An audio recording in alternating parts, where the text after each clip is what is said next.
they are all fighting against each other for now, okay? And while they are fighting, one thing that happens is Jonathan and the person who's like carrying his swords, because like swords are really heavy, so like he had someone with him to carry his swords. They are both they decide they're going to go off somewhere else, right? So the whole army is going off on one side, and then and Jonathan and the person who's carrying his swords are going off on the other side. Now, Shaul and his army, they are not doing well. They're doing terribly. And in the meantime, Jonathan and his sword person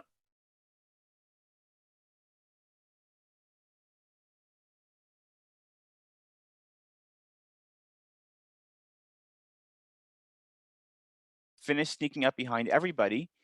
They are so close to the police team. They can see them. They're like just a few feet away. And Jonathan and his sword person are like, should we go and fight those people, or is that too dangerous? Because we're just like sneaking up on them maybe, and there's so many more of them. There's like 20 of them and there's only 2 of us. Are we going to win or are we going to lose? So they decide, this is what we're going to do. We're going to go out where they can see us and we're going to see what they say. And if they say to us, hey, come up here so we can fight you. If they say that, then we're going to go up there and fight them. And that's a sign that we're going to win.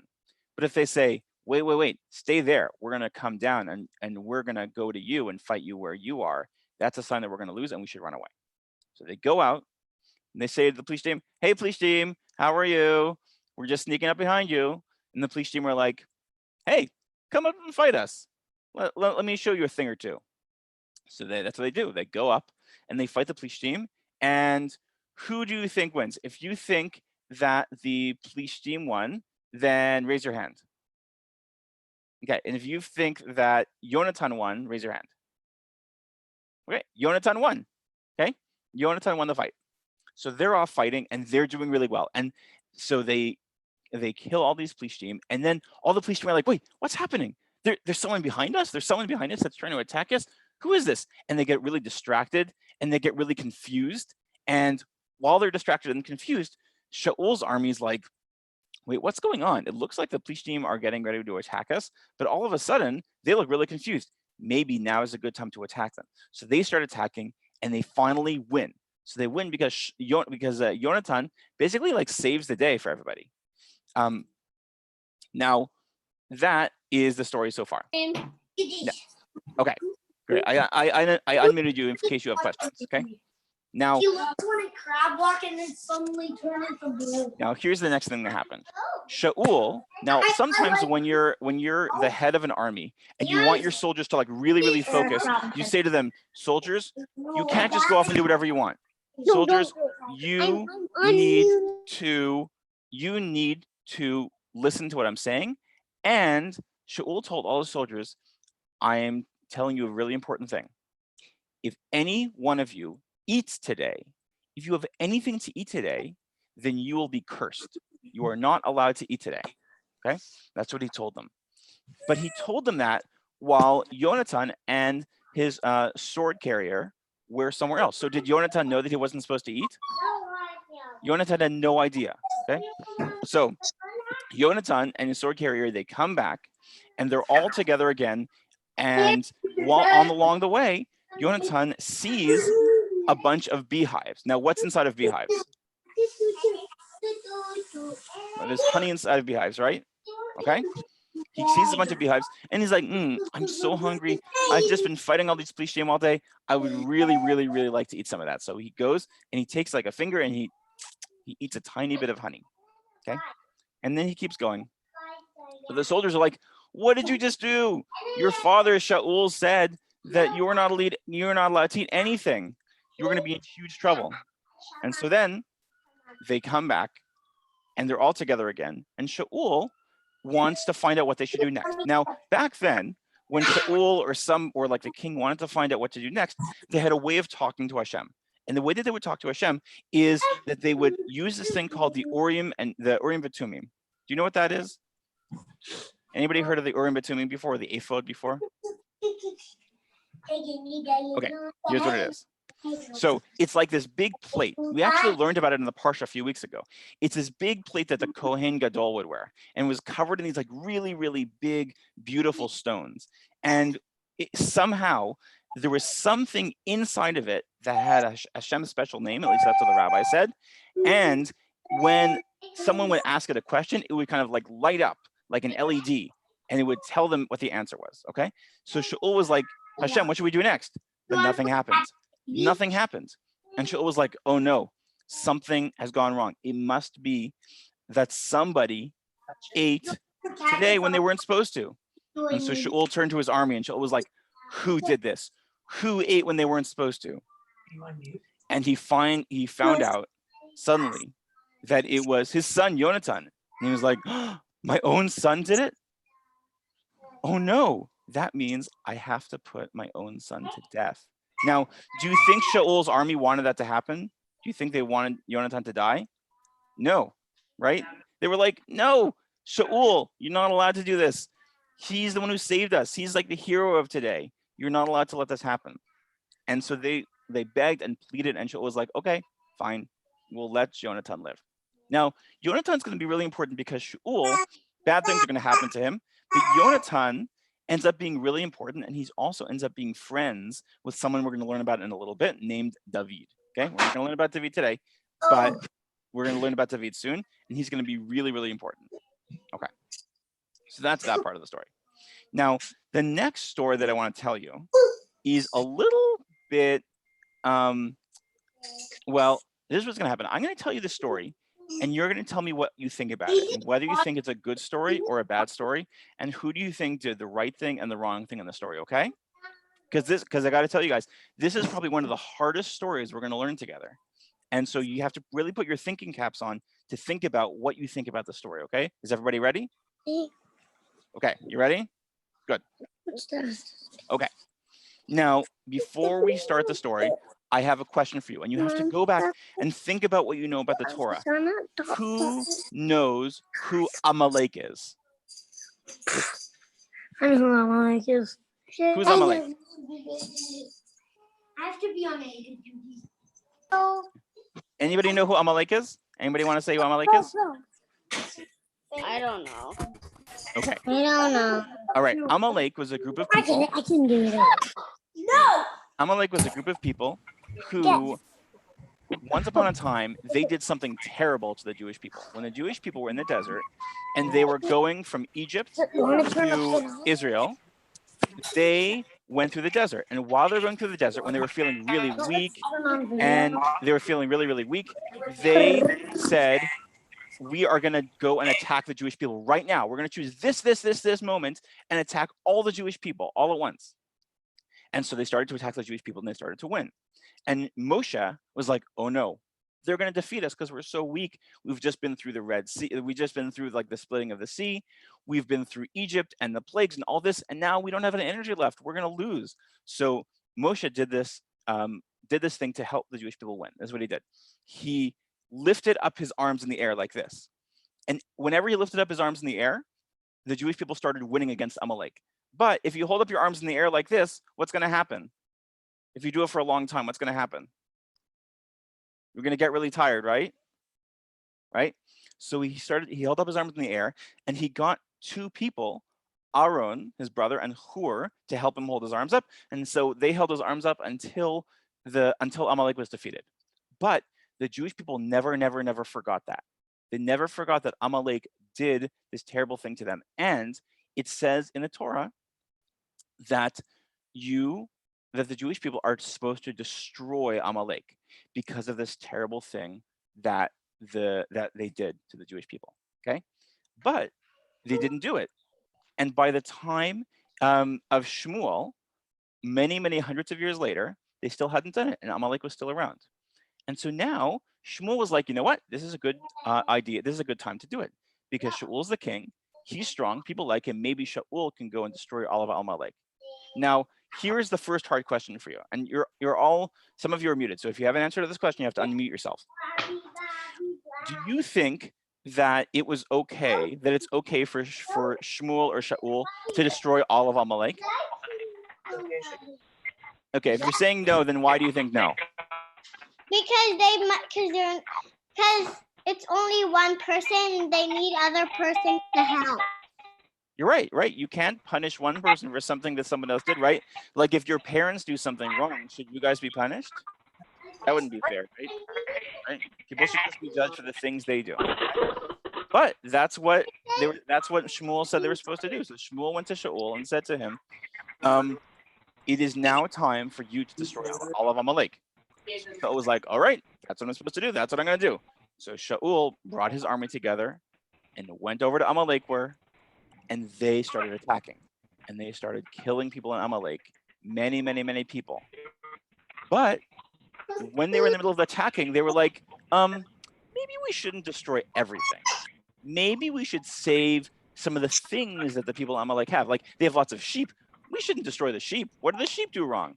They have lots of cows. Why don't we save them? So they started saving some of what Amalek had, and also they saved the king of Amalek. Okay, so they killed a lot of people, but they didn't kill everybody, and they saved the king of Amalek, a king named Agag. Okay, so Shaul, after this, the army came back, and Shaul went to Shmuel and was like, Shmuel, okay, we did what you asked. We destroyed Amalek. And Shmuel was like, excuse me, did you actually destroy Amalek? I can hear something. I think I hear some sheep. Wait, where are those sheep coming from? Shaul, you didn't do what you're supposed to do. You left some of Amalek around, and you left some of the things around. And because of this, something terrible is going to happen to Shaul. And the terrible thing that's going to happen is that you do not get to be king anymore. Now, if you remember last week, we said that Shaul already knew he wasn't supposed to be king. But this is a second story where Shmuel says to Shaul, "You're not allowed to be king anymore, and because you didn't do what you're supposed to do, so you don't get to be king anymore." Now, guys, what do you think about this story? Good. Good story? Weird. A good story. Weird. Yeah, it's kind of a weird story, right? Right? Weird. Because I don't know, I don't know if it was such a good idea to destroy all Amalek in the first place, because they weren't the ones who attacked the Jewish people all those hundreds of years ago. So I don't know. Whenever I read this story, I don't know how to think about it, because it's a really important story in the book of Shmuel, in Sefer Shmuel, but I also don't know what to think about it because it doesn't seem like Shaul is doing something really bad. So I think it's something that you guys should think about, is what you think about the story. And okay, someone's raising their hand. What's your question? I think you're muted, or I'll unmute you. Because then someone would have because if you destroy all of Amalek, you would have gotten in more trouble because God would have gotten really angry at you for destroying all these people that didn't do anything wrong to you, because the people who actually did something wrong to you were already dead, because it was like many hundreds of years ago. So I get it. why would they do it? That is a really good point, right? Because what you're saying is that maybe if Shaul did what he was supposed to do, he would actually get in more trouble. We don't know. That's a good question. No, it's got Also, these people are the ones. Okay, who else had a question? Amalek was evil. Oh, so you're saying Amalek was evil, so they deserved it. Is that what you're saying? Yeah. So we don't know. There's different ways of answering the question. Okay. But I want to tell you about what happens next. Okay. So Shmuel goes to Shaul and says, Shaul, all right, I'm sorry, Shaul, you don't get to be king anymore. Someone else is going to be king instead of you. And how do you think, when Shaul heard that, how do you think he felt? He felt terrible, right? I can't see it though. He felt terrible, and he was like, but Shmuel, but I did what I was supposed to do. I did exactly what you said. And Shaul was like, no, you didn't. You think you did, but actually you didn't. And Shaul was like, Shmuel, please, I want to be the king. Please don't take the kingdom away from me. Please don't do it. But Shmuel said, I'm sorry, Shaul. You offered a lot of sacrifices and you did a lot of good things, but you didn't do what Hashem asked you to do. And you're the king, so you have to do what Hashem tells you to do. And because of this, you do not get to be king anymore. And so Shmuel was like, okay, well, I guess this conversation's over. And he started walking away. And while he was walking away, Shaul was like, but Shmuel, please, you can't take away the kingdom. And what he did is he like grabbed on to Shmuel's clothing, like he grabbed onto his coat. And when he grabbed onto his coat ripped a little bit. So Shmuel, remember this, Shmuel's coat ripped a little bit because Shmuel grabbed it really, really hard. Okay. And Shmuel said to him, you know what? Just like you ripped my coat, Hashem is going to rip your kingdom away from you. Okay. So we're going to find out what's going to happen. But now I have a hard question for you. Okay. We know that Shaul doesn't get to be king anymore. And we know that Shmuel told him that Hashem said he's not allowed to be king anymore. But what do you think Shmuel felt about this? How do you think Shmuel was feeling right then? I think he was feeling sad for saying that Shaul isn't going to be king. I think he felt sorry. I think he felt sorry too. You know why? Because I think that Shmuel actually really, really liked Shaul, right? Shmuel was the person who went and put oil on his head and made him king in the first place, right? Shmuel was the one who helped Shaul become king and tell everyone that he was the king. Shmuel really, really liked Shaul. And when he found out that Shaul didn't get to be the king anymore, he was so sad. And he started crying and crying and crying because he was like, but I like Shaul. He seemed like such a good king. And so he started to get very, very, very upset about this. Now, while Shmuel was crying about this, Hashem started talking to Shmuel. And Shmuel said to him, and Hashem said to Shmuel, hey, Shmuel, stop crying. I know you're upset, but you have to stop being upset because now the Jewish people need a new king. And I'm going to show you where to find a new king. And Shmuel was like, I don't know if I can go, because if someone sees me trying to find a new king, Shaul is going to get really upset with me, and maybe Shaul will try to kill me because he sees that I'm trying to make someone else the king instead of him. So Hashem said to him, okay, why don't you pretend you're going to like do a sacrifice to offer a korban, but really you're going to find the new king. And where I want you to go is to the house of a person in Shevet Yehuda, the tribe of Yehuda. Now, this is important, right? Shaul was not from Shevet Yehuda. Shaul was from Shevet Binyamin. But every single other king that the Jewish people have after this are all from Shevet Yehuda. And the first king that they have, we're going to find out, is a person named, anybody know? David, right? David is going to be the next king. So first, Hashem sends him to David's house, right? David's father is a person named Yishai. So he goes to Yishai's house and he says, okay, and Hashem says to him, okay, invite Yishai to a big, big party. I'll tell you what to do next. Okay? So that's what happens next. Now I'm going to tell you a tiny little bit more, and then we're going to have to break for Pesach. So Shmuel goes to Yishai's house, and Yishai is like, "Oh, Shmuel, I didn't realize you were going to come in. The prophet of Hashem, the Navi of Hashem, please come in. You want to offer sacrifice? Of course you're going to offer a sacrifice." So Shmuel goes in the house and says to Yishai, "All right, I'm here. I would like to see your kids. I want to see who you've got." So Yishai is like, "Okay. Kids, come in. There's a prophet here to see you." So all of the kids come in to see Shmuel. And Shmuel's thinking, well, surely one of these people is the person. So in comes the oldest kid. And Shmuel's like, Hashem, is that the person? And Hashem is like, that's not him. And then the second kid comes in. And Shmuel's like, is that the person? Is that the king? And Hashem says, no, that's not the king either. And more kids come in. And every single time a kid comes in, Hashem says, no, that is not the king. And all of the kids finally come in, and none of them are supposed to be the king. And so Shmuel goes to Yishai and he's like, Yishai, are these all your kids? And Yishai's like, oh, it's almost all of our kids. We have one more kid, but he's out in the fields right now. He's watching sheep. Do you think that guy's going to be the king? Yeah. Yep, that's David. The king, right? So Shmuel goes to see David. Now, remember, what did we say Shaul looked like? What did Shaul look like? Old and wrinkly. Well, that was Shmuel, but Shaul, remember, he said he was really, really tall, right? He was like a big guy. Okay. Now David is like a younger guy. It says that he was like very good looking, and he also was kind of like maybe he had like a kind of red face, or maybe he had red hair, but he was kind of red looking.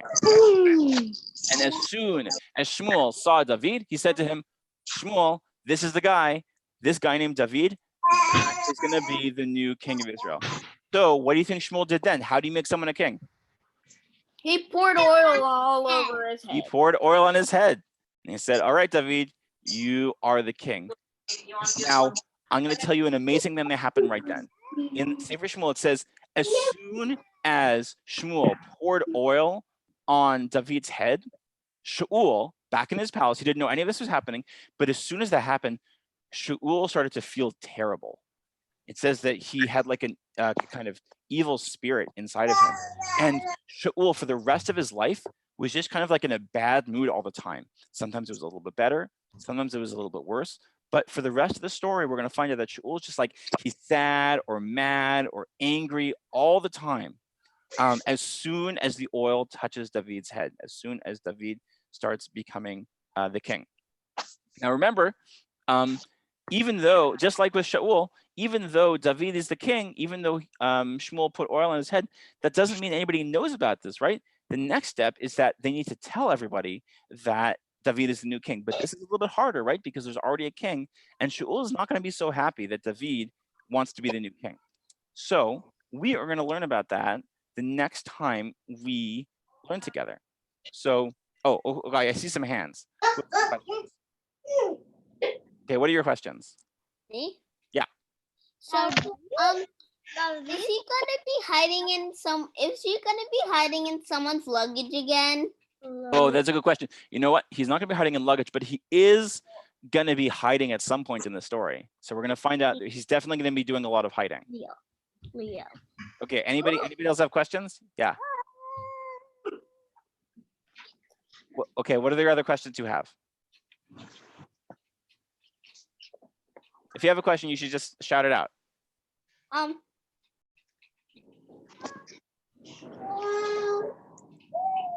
If he's not as tall as Shaul, then if people respect taller people more, then they won't really respect David as much as Shaul, because David won't be as tall as Shaul, so they won't really respect him as much. That is a good point, but we're going to find out that just like Shaul did something amazing that made people like him, right? He saved the city of Yavesh Gilad.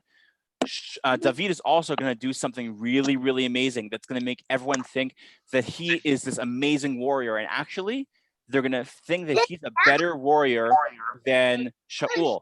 And that's going to make Shaul feel really, really jealous. So we're going to find out about that soon. From what? We'll find out that he gets it. Okay. Did you leave meeting? All right, guys. So we are not going to meet until after. We're not going to meet on Thursday because it's going to be Pesach. But I want to wish all of you a really, really wonderful Pesach. And I hope you should have great Sidarim, and that you should ask the 4 questions, and that you should sing all of the songs, and that you should ask even more questions that aren't in the Seder, and that you should learn lots of Torah. And I am so excited to learn with you next time. So, I also talk to you soon. Thank you. Thanks. Bye.